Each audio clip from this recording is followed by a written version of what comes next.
திருப்பாவை பாடல் 2.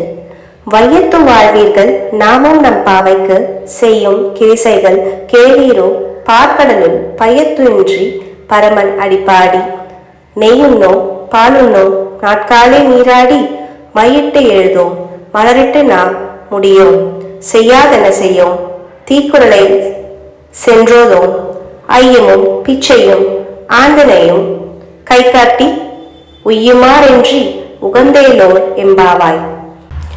இதன் பொருள், திருமால் கண்ணனாக அவதரித்த ஆயர்பாடியில் வாழும் சிறுமிகளை நாம் உலகில் இருந்து விடுபட்டு அந்த பரந்தாமனின் திருவடிகளை அடைவதற்காக நாம் செய்த பாவையை வணங்கி விரதமிருக்கும் வழிமுறைகளை கேளுங்கள்.